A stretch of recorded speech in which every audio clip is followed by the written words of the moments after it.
मेरा नाम आमिर फारूक है और मेरे ग्रुप मेंबर्स जो हैं वो शफीकुर रहमान और मोहम्मद सलीम हैं, जो कि अभी यहाँ मौजूद नहीं है, इसलिए मुझे अकेले को वीडियो देनी पड़ेगी। तो सबसे पहले मैं अपने प्रोजेक्ट का इंट्रोडक्शन दे देता हूँ कि हमारा प्रोजेक्ट बेसिकली है क्या और ये क्या हम इसमें करने जा रहे हैं। तो हमारा बेसिकली प्रोजेक्ट जो है वो इस तरह से है कि इसमें जैसे कि हम बहुत सारी हमारे आसपास जो एनर्जीज हैं वो हम डेली बेसिस पे वेस्ट कर रहे हैं। जैसे कि हम चल रहे हैं तो अगर ग्राउंड पे चल रहे हैं तो चलने के बाद हम ग्राउंड पे प्रेशर कर रहे हैं, प्रेशर अप्लाई कर रहे हैं, तो हमारा वो एक ग्राउंड पे जो प्रेशर लग रहा है वो हमारा वेस्ट जा रहा है in the form of sound, in the form of friction, वो हमारी एनर्जी जो है वो ज़ाया हो रही है।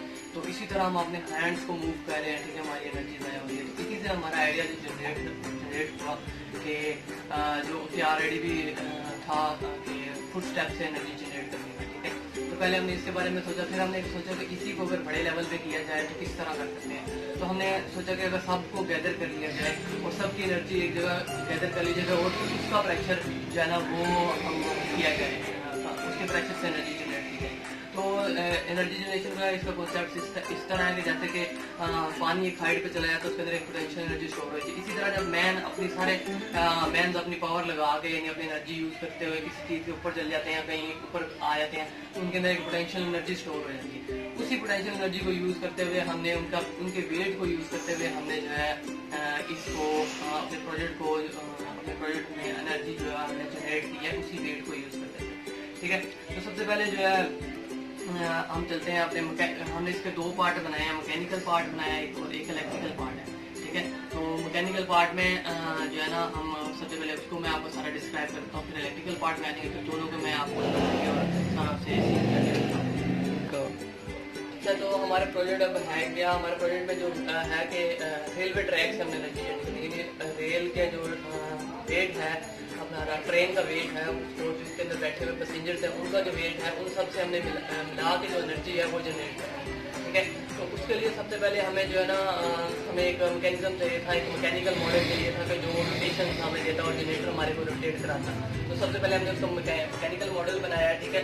ये एक प्रोटोटाइप है, ये यानी फिजिकल मॉडल के बहुत करीब है, ठीक है। तो इसी के साथ हम फिजिकल मॉडल बनाते हैं। चलिए मैं इसको एक्सप्लेन करता हूँ। सबसे पहले हमारे पास जो है ना ये रेलवे ट्रैक है, इसका हमने पूरी लाइन और लेंथ इसकी पूरी उसी हिसाब से बनाई है जिस हिसाब से ट्रैक होता है। अगर साइड से दिखा सके तो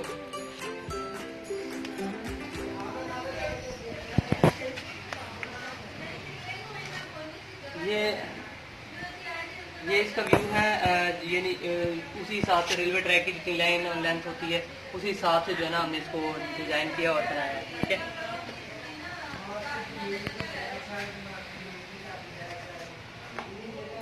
उसके बाद सबसे पहले ये हमने जो एनर्जी कैप्चर करने के लिए हमने लगाया ट्रेन का जो ट्रैक होता है ना उसके ऊपर जो उसका व्हील होता है वो 1 इंच जो है ना हमारे पास तकरीबन स्लाइड करता है उसकी पटरी के साथ, यानी यूं को एक तो ट्रैक के ऊपर रखने के लिए, दूसरा जो है ना उसे यानी ट्रैक से उतरे ना अंदर की तरफ जो है ना अंदर की तरफ वो एक इंच का जो है ना उसकी लेंथ होती है जो कि नीचे की तरफ स्लाइड करती है।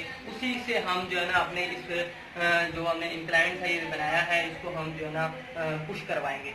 जैसे टायर आएगा इसके ऊपर आएगा, ये ऐसे इसके ऊपर इसको पुश करेगा, ठीक है, और ये नीचे की तरफ चला जाएगा और जैसे ये नीचे जाएगा तो हमारी रोटेशन स्टार्ट हो जाएगी। और स्प्रिंग हमने लगाया, फिर यहाँ पे जो स्प्रिंग क्या करेगा इसको जो है ना ऊपर की तरफ दोबारा पुश कर देगा। तो ट्रेन के एक टायर गुजरेगा तो अगला जैसे आएगा फिर ये दोबारा ऊपर आ जाएगा। इसी तरह इसकी अप डाउन मूवमेंट होती रहेगी और अप डाउन मूवमेंट से ये जो है ना हमारा राइट एंड पिनियन गियर आगे हमने लगाया जो कि इस अप डाउन मूवमेंट को जो है ना कन्वर्ट कर देगा रोटेशन में, ठीक है। और रोटेशन जो है ना हमने इस बड़े गियर पे दिए, फिर हमने आगे सेट ऑफ गियर यूज किए हैं, ठीक है।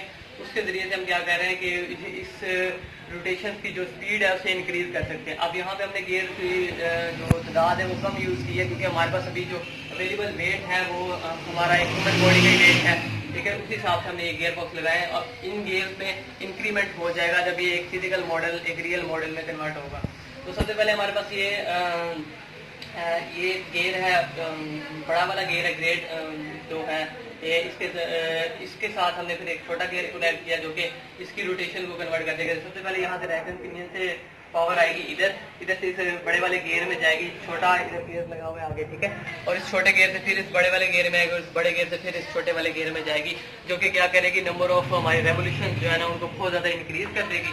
यानी हमारी स्पीड बहुत ज़्यादा है। यहाँ से बेसिकली हमारे पास टॉर्क है जो हमें बेसिक चाहिए, जो फोर्स है हमें, ठीक है, वो फोर्स जो है वो हमें यहाँ से मिल जाएगी। वो फोर्स जितनी ज़्यादा होगी उतनी ही हम आगे रोटेशन प्रोड्यूस कर सकते हैं। अगर ये फोर्स को कम होगी तो ये गियर बॉक्स जो है ना ये बहुत मुश्किल से रोटेट करेंगे और ये शाफ्ट टूटने का खतरा हो सकता है। तो हम जितनी ज़्यादा हमारे पास फोर्स है उसी हिसाब से हमने आगे गियर डिज़ाइन करें। तो हमने अभी जो गियर डिज़ाइन किए वो हमारे अवेलेबल फोर्स के हिसाब से किए। आगे हमने फ्लाई व्हील लगा दी है। फ्लाई व्हील जो है ना वो क्या कर रहा है कि हमारा इसको रोटेशन में रखेगा, यानी एक दफ़ा जब ये स्टार्ट हो जाएगा तो ये काफ़ी देर तक ये चलता रहेगा। उसके आगे हमने जनरेटर के साथ भी एक छोटा सा फ्लाई व्हील लगाया है, ये जो यही काम करेगा, और इसको हमने बेल्ट के साथ आपस में कनेक्ट करा दिया। ये जनरेटर को घुमा देगा और हमारा जनरेटर हमें आउटपुट दे देगा, जिसके लिए मैंने अभी फिलहाल मल्टीमीटर लगाया है। मैं आपको इलेक्ट्रिकल मॉडल के साथ भी इसको अटैच करके सारा आउटपुट दिखाता हूँ। तो सबसे पहले मैं आप इसे चला के दिखा देता हूँ और इसकी आउटपुट आपको दिखा देता हूँ। ये मल्टीमीटर की फोटो कीजिएगा।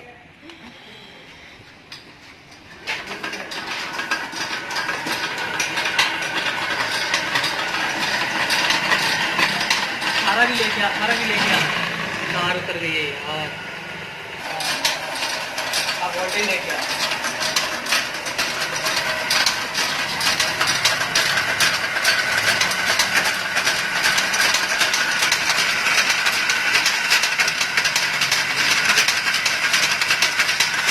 वो पार्टी ले गया।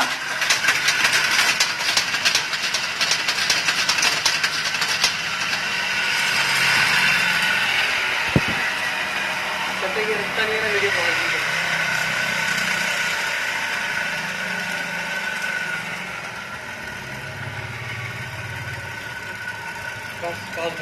तो हमने ये हैंडल लगाया है जो कि हम अपनी मदद के लिए कुछ करने के लिए करें, और इसके साथ ही ये कनेक्ट है।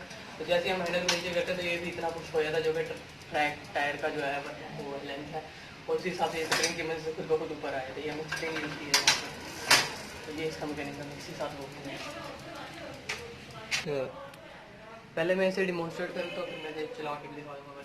सबसे पहले हमने ये डुअल सिस्टम बना दिया, यानी उसको अगर सेपरेट चला के देखना हो तो उसके लिए हमने पावर सप्लाई का सर्किट बना दिए, और यहाँ से हमने पावर इनपुट ले लिया जो कि हमारी जनरेटेड पावर है मैकेनिकल मशीन से जो हमने जनरेट की है पावर, ठीक है, वो हमने यहाँ से इनपुट करा देनी, और ये हमारा पावर सप्लाई का सर्किट है।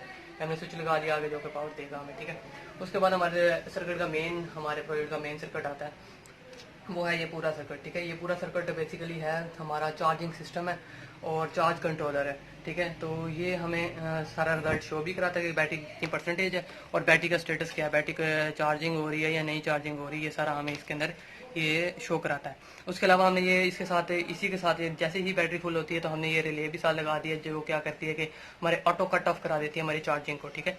इसके लिए हमने क्या यूज़ किया कि हमने पिक माइक्रो कंट्रोलर के ज़रिए से हमने जो है ना इसे प्रोग्राम किया है, जो कि हमारा जिसकी हेल्प में आर्डिनो भी हमने यूज़ किया, बीच में आर्डिनो नैनो। ये हमारा पिक माइक्रो कंट्रोलर है, ठीक है। उसके साथ हमने ये मॉसफेट्स यूज़ किए हैं जो कि हमारा क्या काम कर रहे हैं कि ये हमने बेसिकली MPPT जो है ना वो सर्किट यूज़ किया है। ये दोनों मॉसफेट बग एंड बूस्ट का काम करते हैं यहाँ पे। तो हमारा MPPT जो है ना वो MPPT जो है ना हमारा वो है क्या कहते हैं कि 14, यानी अगर हमें जितने भी वोल्टेज आ रहे होते हैं ना पीछे से, यानी जो जनरेटेड वोल्टेजेस हैं उनके हिसाब से ये काम करता है, जनरेटेड करंट और वोल्टेज के हिसाब से। अगर जनरेटेड करंट हमारा जो है ना वो ज़्यादा है और हमें जो बैटरी को चार्ज करने के लिए करंट चाहिए तो वो कम है, तो ये वोल्टेजेस में कन्वर्ट कर देता है, ठीक है। अच्छा, और जैसे ही इसके अंदर वोल्टेजेस आते हैं हमारे पास से, यानी ज़्यादा वोल्टेज आ जाते हैं, जैसे हमारी जनरेशन 12 पे है तो ये इसके अंदर वोल्टेजेस आ जाते हैं 17-18 आ जाते हैं, क्योंकि वोल्टेज डिपेंड कर रहे हैं नंबर ऑफ स्पीड पे।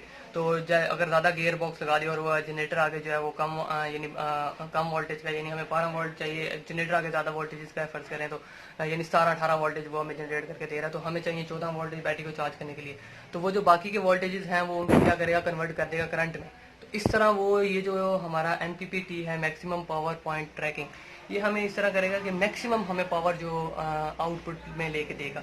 ये PW पल्स विड्थ मॉड्यूलेशन होती है PWM, ठीक है, लेकिन वो हमने इसमें नहीं यूज़ की, इसलिए कि वो ऊपर वाले जो वोल्टेजेस होते हैं उन्हें कट ऑफ करा देता है, यानी अगर 12-14 हमें चाहिए और 17 जनरेट हो रहे हैं तो वो 17 से ऊपर वाले वोल्टेज को ड्रॉप कर देता है, यानी ज़ाया कर देता है। लेकिन इस केस में ज़ाया नहीं करता, ये उनको कन्वर्ट कर देता है करंट में, इसलिए बग और बूस्ट इसलिए आ गया कि अगर करंट कम हो तो वो उसे बूस्ट करके यानी बूस्ट कर देता है, और इसी तरह अगर वोल्टेज ज़्यादा हो या करंट ज़्यादा हो तो वो उनको बग करके यानी अपने रिक्वायरमेंट के हिसाब से जो है ना उसे कन्वर्ट कर देता है। तो ये हमारा चार्ज कंट्रोलर है, ठीक है। उसके बाद हमारा ये सर्किट है, ये सर्किट हमारा बैटरी से पावर लेने का सर्किट है, ठीक है। तो ये पावर मॉड्यूल है हमारा, इसके अंदर ये बक कन्वर्टर लगा हुआ है जो कि हमारी रिक्वायरमेंट के आगे हमें पावर दे रहा है, ठीक है। और उसके साथ हमने ये एलसीडी जोड़ दी है, ठीक है। एलसीडी से हम सारा डिस्प्ले ले रहे हैं कि क्या क्या हो रहा है, बैटरी की कितनी चार्जिंग है और कितने परसेंट चार्जिंग है, और अभी इसका करंट स्टेटस क्या है, चार्ज हो रही है या नहीं हो रही। उसके बाद आगे हमारा जो है सर्किट है वो हमारा इसका इन्वर्टर सर्किट हमने यूज़ कर दिया आगे, ठीक है। इन्वर्टर सर्किट क्या कर रहा है कि हमारी जो बैटरी से पावर ले रहा है, डीसी पावर ले रहा है, ठीक है, जो स्टोर्ड हुई है पावर, इस डीसी पावर को लेके हमें ये कन्वर्ट कर रहा है। इसके अंदर हमने आईसी यूज़ की है CD4047, ठीक है। ये आईसी क्या कर रही है कि ये आईसी इसको इनकी बेस नंबर जो 2 नंबर पिन है उन पे सिग्नल दे रही है, ठीक है। ये दोनों हमारे IRF Z4 जो है ना हमारे ये लगे हुए हैं, मॉसफेट लगे हुए हैं, इन दोनों को ये सिग्नल देती है। ये दोनों का क्या काम है कि ये जो हमें पल्स सिग्नल्स मिलते हैं इनको कन्वर्ट कर देता है उसमें एसी सिग्नल में, ठीक है। वो एसी सिग्नल लो होते हैं, उस एसी सिग्नल्स को हाई करने के लिए हमने ये सेंटर टेप ट्रांसफार्मर यूज़ किया। सेंटर टेप ट्रांसफार्मर की जो सेंटर पिन है जो कि 0 वोल्ट पे होती है, यानी इधर भी 12 है इधर भी 12, अगर इन दोनों को कनेक्ट करेंगे तो 24 होंगे। तो ये जो 0 वोल्ट वाली पिन होती है इसको हमने कनेक्ट कर दिया पॉजिटिव टर्मिनल के साथ डायरेक्ट, ये पॉजिटिव के साथ डायरेक्ट कनेक्टेड है, ठीक है। और इसका ये नेगेटिव और नेगेटिव ये ग्राउंड के साथ है कैपेसिटर का, ठीक है। ये पॉजिटिव टर्मिनल से डायरेक्ट कनेक्ट कर दिया। इन दोनों को हमने एज अ आउटपुट यूज़ कर लिया हमने इनकी बेस पिन नंबर 2 से, और पिन नंबर जो है ना 1 पे हमने इनके ये रेजिस्टेंस के थ्रू 1 के रेजिस्टेंस के थ्रू हमने इनको इनपुट दे दिया, ठीक है। और आउटपुट में हमने जो है ना और बाकी जो इसका पिन नंबर 3 है उसको हमने दोनों को ग्राउंड कर दिया, ठीक है। तो ये हमारा इन्वर्टर आगे हमने लैंप लगा दिया, बल्ब लगा दिया, डीसी जो एसी बल्ब लगा दिया हमने 220 वोल्ट का, ठीक है। तो अभी वोल्टेज में आपको चेक करा दूंगा इसमें कितने आ रहे हैं, ठीक है। बाकी भी मैं इसे एक दफ़ा रन करा के कुछ दिखा देता हूँ। तो ये सबसे पहले इसको पावर सप्लाई दे देते हैं,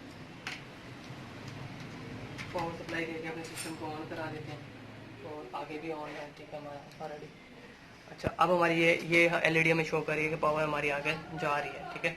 और ये हमें हमारी बैटरी शो कर रही है कि हमारी परसेंटेज 79% बैटरी की चार्जिंग बैटरी है, और ये भी करंट स्टेटस का चार्जिंग है, तो ये भी चार्ज हो रही है, ठीक है। तो उसके बाद अब जब हम इसको क्या कहते हैं आगे हम करते हैं इसको इन्वर्टर को चलाना है।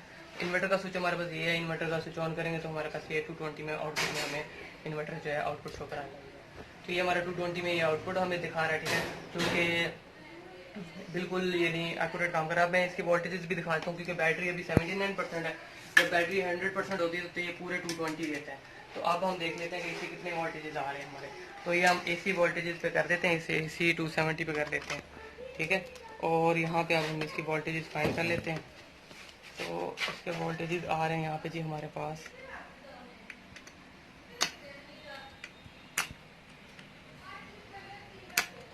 एक मिनट कनेक्ट नहीं हो रहा सही।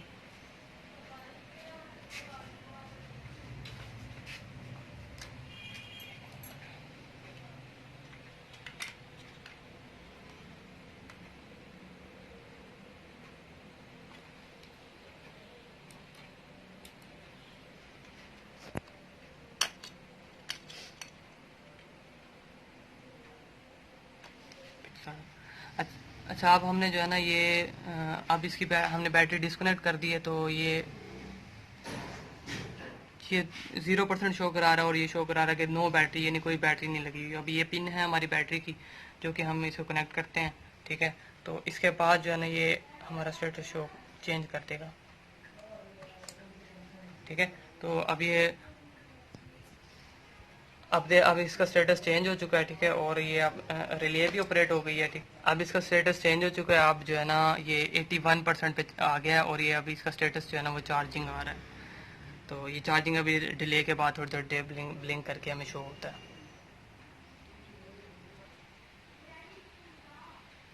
और ये परसेंटेज 81 है, तो ये अब हमारा चार्ज हो